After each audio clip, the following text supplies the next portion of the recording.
আগে বাংলাদেশ ফাউন্ডেশনের পক্ষ থেকে জানাই ঈদ মোবারক।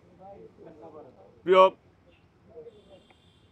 বন্ধুরা, আমরা আমাদের ভারপ্রাপ্ত চেয়ারম্যান দেশনায়ক তারেক রহমান, যার চিন্তা থেকে সবার আগে বাংলাদেশ দেশপ্রেমে উদ্বুদ্ধ করার লক্ষ্যে বাংলাদেশের মানুষকে এই প্রোগ্রামটি আমরা হাতে নিয়েছি। ইতিপূর্বে আপনারাই প্রত্যক্ষ করেছেন, বিগত ফ্যাসিস্ট সরকারের সময় হিন্দি শিল্পীদেরকে এনে বাংলাদেশের বিভিন্ন অনুষ্ঠান করানো হতো জাতীয় দিবসগুলিতে। ইদানিং পাকিস্তানি শিল্পীদেরকে বাংলাদেশে আনা হচ্ছে বিভিন্ন পৃষ্ঠপোষকতায়।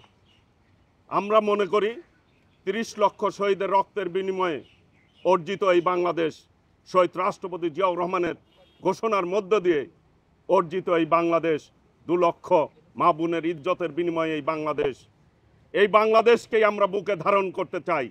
এই বাংলাদেশের যারা অবস্থান করে, বাংলাদেশের যারা নাগরিক, বাংলাদেশের অসংখ্য মেধাবী সাংস্কৃতিক ব্যক্তিত্বরা রয়েছে, যাদের পারফরমেন্স বিশ্বের বুকে তাদের অবস্থান তুলে ধরতে কিন্তু ইতিমধ্যেই সক্ষম হয়েছে। কিন্তু দুঃখের বিষয়, বিগত দিনগুলিতে এদেরকে পারফর্ম করার মতো সুযোগ বা পরিবেশ ফ্যাসিস্ট সরকারও করে দেয় নাই। ইদানিং যারা রয়েছেন তারাও কিন্তু এদেরকে পারফরমেন্স করার মতো পরিবেশ করে দেয় নাই। আমরা মনে করি বাংলাদেশকে আমাদেরকে জাগ্রত করতে হবে, বাংলাদেশকে আমাদেরকে প্রথমে তুলে ধরতে হবে। সকলকে মিলেই এই দেশটিকে আমরা এগিয়ে নিয়ে যাব। এই চিন্তা থেকেই বাংলাদেশের যে শিল্পীবৃন্দ আছে তাদেরকে ব্যান্ডিং করার জন্যই মূলত জাতীয় দিবস উপলক্ষে আপনারা দেখেছেন গত 16ই ডিসেম্বর বিজয় দিবস উপলক্ষে সবার আগে বাংলাদেশ এই ফাউন্ডেশনের পক্ষ থেকে আমরা এইখানে মানিক মিয়াতে আমরা প্রোগ্রাম করেছিলাম। আপনারা সেটি ব্রডকাস্ট করেছেন, অনেকেই মিডিয়া পার্টনার ছিলেন, লাইভ করেছেন, সারা বাংলাদেশের মানুষ প্রত্যক্ষ করেছে এবং সবাই সাধুবাদ জানিয়েছেন। ওই দিনই আমরা ঘোষণা দিয়েছিলাম আবার 26শে মার্চ স্বাধীনতা দিবস উপলক্ষে সবার আগে বাংলাদেশ নিয়ে আমরা আপনাদের সামনে হাজির হব।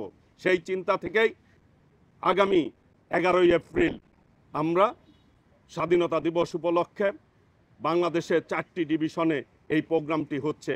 ঢাকা মানিক মিয়াতে, চট্টগ্রামে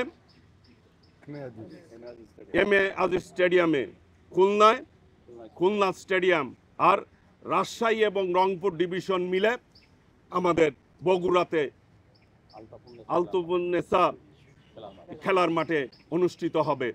এইভাবে আমরা মনে করি বাংলাদেশের যে শিল্পীরা আছে, যাদের প্রতিভা রয়েছে, এই প্রতিভাগুলি আমরা মানুষের সামনে তুলে ধরতে চাই এবং আমাদের সাংস্কৃতিক কৃষ্টি কালচার নিয়ে আমরাই পথ চলতে চাই এবং নতুন প্রজন্মের কাছে আমাদের যে সাংস্কৃতিক ঐতিহ্য সেটি আমরা তুলে ধরতে চাই এবং তাদের মনের মধ্যে সেটি ধারণ করানোর জন্যই আমাদের এই প্রচেষ্টা।